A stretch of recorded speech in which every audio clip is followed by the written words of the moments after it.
नमस्कार दोस्तों, आज जो मैं आपको टॉपिक सिखाने जा रहा हूँ उस टॉपिक का नाम है कैश बुक। कैश बुक जो है 4 प्रकार की कैश बुक होती है। Simple column cash book, double column cash book, 3 column cash book और पेटी कैश बुक। लेकिन आज जो मैं आपको सिखा रहा हूँ सिंपल कॉलम कैश बुक सिखा रहा हूँ, जो कि सब्सिडरी बुक्स के अंतर्गत आती है हमारी कैश बुक। साथियों, मैं आपको कैश बुक का एक न्यूमेरिकल भी इसी वीडियो में सॉल्व करके बताता हूं।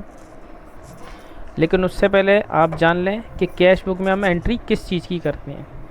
जैसा कि नाम से पता है कैश बुक, तो इसमें हमको सिर्फ़ और सिर्फ कैश की एंट्री करना है।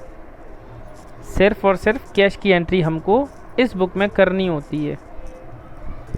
किसी भी प्रकार का यदि उधार माल ख़रीदा बेचा जाएगा तो उसकी एंट्री कैश बुक में नहीं होगी, क्योंकि इसका नाम ही है कैश बुक। तो इसमें सिर्फ़ और सिर्फ आपको कॉन्सेंट्रेट करना है कैश पर। सिर्फ़ और सिर्फ कैश को देखना है और कैश को ही ध्यान में रखना है। चलिए हम बनाते हैं इसका एक फॉर्मेट और करते हैं एक न्यूमेरिकल को solve. Simple column cash book बनाते समय आपको ध्यान रखना है एक ये नोट, कैश बुक में सिर्फ नगद व्यवहारों का ही लेखा होगा। यानी कि कैश बुक जो हम बनाएंगे उसमें सिर्फ जो भी ट्रांजैक्शन नगद में होंगे, कैश में होंगे, कैश की फॉर्म में होंगे, उन्हीं को इसमें लिखना है। किसी भी उधार को इसमें नहीं लिखना है, क्योंकि हमारे बना ही रहे हम कैश बुक, तो इसमें सिर्फ कैश को ही लिखना है। इसमें किसी भी प्रकार का लेखा जो कि उधार होगा, उधार का लेखा इसमें नहीं किया जाएगा। बस ये 2 बातें आपको याद रखनी है। तो चलते हैं, हम करते हैं कैश बुक। चलिए दोस्तों, हम एक फॉर्मेट तैयार कर लिया हमने अपनी। एक एग्ज़ाम्पल करेंगे हम अपनी कैश बुक का। दोस्तों, हम बना रहे हैं इस समय सिंपल कॉलम कैश बुक और ये रहा इसका फॉर्मेट। एक एग्जाम्पल के थ्रू हम इसको सॉल्व करेंगे। चलिए क्वेश्चन को रीड करते हैं अपन। Enter following transaction in the simple cash book. Simple cash book है ना, of messrs Ankur and sons. Ankur and sons जो है वो बिजनेस के ऑनर हैं। एंड बैलेंस इट, उनके बैलेंस दे रखे हैं हमको कुछ, और ईयर हमको दे रखा है 2016। तो दोनों साइड में हम लिख लेंगे 2016, डेट के कॉलम में 2016। साथियों, क्वेश्चन को स्टार्ट करने से पहले मैं आपको बता दूं करना आपको क्या है। ये हमारा फॉर्मेट है कैश बुक का। ये फॉर्मेट बिल्कुल एज इट इज़ वैसा ही बनता है जैसा कि हम कैश का अकाउंट बनाते हैं। किसी भी प्रकार का जो हम लेजर बनाते हैं यानी अकाउंट बनाते हैं, वही फॉर्मेट आपको सेम बनाना होता है। आपको क्या ध्यान रखना है, कैश बुक बना रहे हैं आप, तो आपको सिर्फ कंसंट्रेट करना है कैश पर। किस पर कंसंट्रेट करना है? कैश पर। अब कैसे? यदि आपके पास कैश आए, यदि आपके पास कैश क्या हो, आपको रिसीव हो। यदि कैश आपको रिसीव हो यानी कैश आए, तो आपको इस साइड में उसको लिखना है, इसको याद रखना आप। यदि आपके पास से कैश जाए तो आपको इस साइड में लिखना है। यानी कैश यदि आपको प्राप्त होगा तो आप डेबिट साइड में लिखेंगे, और कैश का यदि आप भुगतान करेंगे तो आप क्रेडिट साइड में उसको लिखेंगे। कैश आएगा तो डेबिट साइड में और कैश जाएगा तो क्रेडिट साइड में।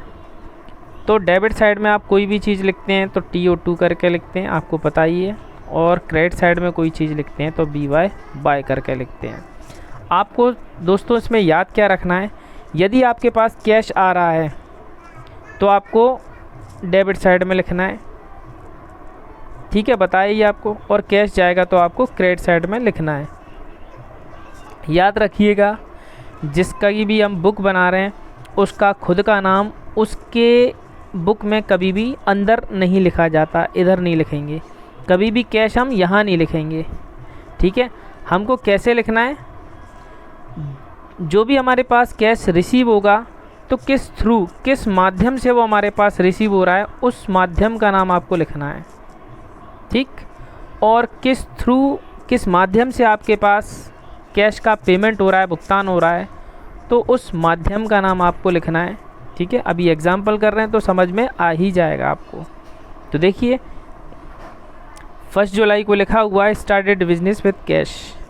बिजनेस को हमने कैश के साथ शुरू किया, तो बिजनेस में तो कैश आया ना, रिसीव हुआ, इसलिए अपन उसको लिखेंगे इस साइड में। डेट लिख देंगे अपन जुलाई 1, जुलाई 1। अब बिजनेस को स्टार्ट किया विद कैश के साथ, तो बिजनेस में कैश आया, और बिजनेस स्टार्ट करते हैं तो माध्यम क्या हुआ इसका, कैपिटल। कैपिटल के थ्रू ये पैसा हमारे पास आया है, इसलिए कैश बुक में इसकी एंट्री होगी कैपिटल के नाम से, ठीक है। देखिए मैंने आपको बोला ना, जिस माध्यम से पैसा आएगा उस माध्यम का नाम लिखना है। तो कैपिटल के थ्रू ये बिजनेस में पैसा आया है, इसलिए हमने लिखा टू कैपिटल अकाउंट।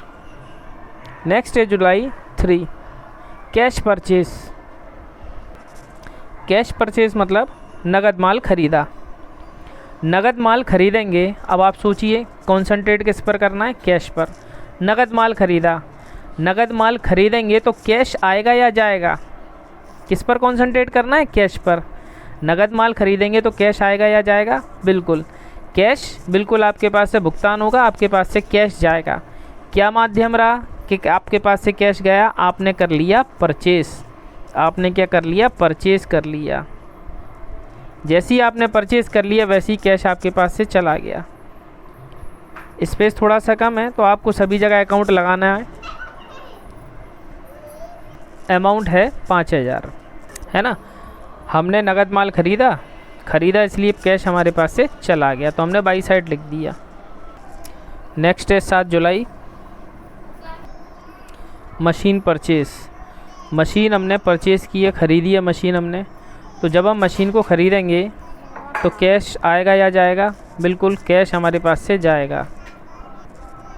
क्या ऐसा हमने किया कि कैश हमारे पास से गया, हमने मशीन को परचेस कर लिया, तो कैश हमारे पास से पेमेंट हो गया by machinery account. Amount fill कर देंगे अपन 3000 रुपये। 3000 की मशीन ख़रीदी है तो कैश हमारे पास से चला गया। मैं आपसे बार बार एक ही बात कर रहा हूँ दोस्तों, आपको सिर्फ कंसंट्रेट करना है कैश पर। कई बार क्या होता है, हम कंसंट्रेट कर लेते हैं जो चीज़ हमने ख़रीदी, तो हम कहते हैं ये तो हमारे पास आ रही है ना। यहाँ यही बात को ध्यान में रखना है आपको कि आप बना रहे हैं कैश बुक। कैश आएगा तो डेबिट में और कैश जाएगा तो क्रेडिट में। तो हमने परचेज़ किया तो कैश गया, हमने मशीन ख़रीदी तो कैश गया। नेक्स्ट है 11 जुलाई, कैश सेल्स। 11 जुलाई को हमने नगद माल बेचा, कैश सेल्स किया है तो कैश हमारे पास आएगा, है ना। डेट लिख देते हैं अपन जुलाई 11। हमने क्या किया, हमने किया है सेल्स। सेल्स किया इसलिए हमारे पास कैश आ गया। To sales account, amount fill कर देंगे अपन 1000 रुपये। 1000 रुपये का कैश सेल्स हमने कर दिया। नेक्स्ट है goods sold to Ram. Ram को माल बेचा। अब राम को माल बेचा तो कैश आएगा या जाएगा देखिए हमने राम को माल बेचा है, सोल्ड गुड्स टू राम। तो राम एक कैंडिडेट है, एक व्यक्ति का नाम है, और कहीं नहीं लिखा हुआ है कि हमने राम को माल नगद बेचा है, ठीक है। और हम इसमें किसकी एंट्री कर रहे हैं, कैश की, नगद की, क्योंकि कैश बुक बना रहे हैं ना अपन। तो राम को जो हमने माल बेचा है इसकी एंट्री कैश बुक में नहीं की जाएगी, क्योंकि राम को माल बेचने से कैश पर कोई अंतर नहीं आया, क्योंकि ये ट्रांजैक्शन जो है वो क्रेडिट में है, उधार में ट्रांजैक्शन है। उधार में व्यवहार हुआ है तो ना कैश आया ना कैश गया, तो इसलिए इसकी एंट्री नहीं होगी कैश बुक में, क्योंकि हमको कॉन्सेंट्रेट किस पर करना है, कैश पर, है ना। नेक्स्ट है 20 जुलाई, कैश रिसीव फ्रॉम राम। अब देखिए इस एंट्री में कैश हमको क्या हो गया, कैश रिसीव हो गया, इसलिए हम इसकी एंट्री यहाँ पर करेंगे। तो जुलाई 20 को कैश रिसीव हो गया है। किसने कैश दिया है, क्या माध्यम है कैश का, राम से कैश रिसीव हुआ है, तो नाम लिखेंगे टू राम। कितना कैश रिसीव हुआ है वो अपन कैश लिख लेते हैं, 400 रुपीज़, 400 रुपये जो है वही राम से हमको प्राप्त हो गए। नेक्स्ट है जुलाई 25, goods sold to Mohan for cash. देखिए goods sold to Mohan for cash, Mohan को बेचा है, ठीक है। तो और क्या लिखा हुआ है, फॉर कैश, नगद बेचा है हमने मोहन को, तो हमारे पास कैश आएगा। हमने मोहन को नगद माल बेचा है इसलिए हमारे पास कैश आएगा, तो अपन लिखेंगे टू सेल्स अकाउंट, हम लिखेंगे टू सेल्स अकाउंट और अमाउंट फिल कर देंगे 750 रुपये। बस यही अंतर आपको याद रखना चाहती हूँ। जो हमारी एंट्री थी 18 जुलाई की, राम को माल बेचा था, उसमें लिखा था goods sold to Ram, for cash नहीं लिखा हुआ था, वो नगद नहीं था, इसलिए हमने कैश बुक में उसकी एंट्री नहीं करी है। लेकिन जो हमने 25 जुलाई को माल बेचा है वो किसको बेचा है, मोहन को बेचा है, और वो भी नगद में बेचा है। तो जो 25 जुलाई को मोहन को हमने माल बेचा है वो नगद बेचा है, इसलिए अपन लिखेंगे कैश हमारे पास आ गया टू सेल्स अकाउंट। मोहन का नाम याद नहीं रखेंगे, है ना, क्योंकि नगद बेचा है, इसलिए सेल्स अकाउंट लिखेंगे। लास्ट है जुलाई 31। जुलाई 31 में क्या कह रहे हैं वो, पेड सैलरी, पेड सैलरी, हम सैलरी पेड करेंगे तो कैश हमारे पास आएगा या जाएगा। तो भाई हम पेड करेंगे सैलरी तो सीधी सी बात है कैश हमारे पास से पेमेंट होगा, जाएगा। तो अपन लिखेंगे बाय, काय में गया ये कैश, कैसे गया, salary, by salary account, by salary account. Amount fill कर देंगे 300 रुपये। बस क्वेश्चन जो है वो ख़त्म हो चुका है। अब अपन कर लेंगे इसके बैलेंस, डेबिट और क्रेडिट का कर देंगे बैलेंस। तो डेबिट साइड का हम टोटल करेंगे पहले। डेबिट साइड का टोटल है, जो टोटल आ रहा है इसका आ रहा है 12,150, 12,150 जो है वो डेबिट साइड का टोटल है। अब क्रेडिट साइड का टोटल कितना है वो देख लेते हैं। तो 5, 3, 8 और 300, 8,300 रुपये क्रेडिट साइड का टोटल है। तो भाई क्रेडिट साइड का टोटल है कम और डेबिट साइड का टोटल है ज़्यादा, तो हम डेबिट साइड के टोटल में से क्रेडिट साइड के टोटल को कर देंगे लेस और हम कर देंगे बैलेंस। बैलेंस हम उस साइड लिखते हैं जहाँ पर अमाउंट हमेशा कम होती है, by balance CD carried down. तो बैलेंस आया 3,850, 3,850। बैलेंस याद रखिए हमेशा महीने की, जिस महीने में हम ट्रांजैक्शन को सॉल्व कर रहे हैं, जुलाई में कर रहे हैं, तो उस महीने की लास्ट डेट लिखी जाती है। बैलेंस हमेशा लास्ट डेट में लिखा जाता है। तो जुलाई की लास्ट डेट होती है 31, ठीक, अमाउंट लिख दिया। अब ये दोनों साइड जो है वो इक्वल हो गई हमारी। जो बड़ा अमाउंट आता है होता है वही हमारा दोनों साइड में लिखा जाता है, क्योंकि हमने बैलेंस कर दिया, बराबर हो गए 12,150। बस ये थी हमारी सिंपल कॉलम कैश बुक, और बिल्कुल इसी के अकॉर्डिंग ये कैश बुक चलती है। सारी कैश बुक में रूल्स रेगुलेशन सारे सेम रहेंगे आपके। कैश आएगा आपके पास, रिसीव होगा तो डेबिट में लिखना है, और कैश आपके पास से जाएगा तो क्रेडिट साइड में आपको लिखना है।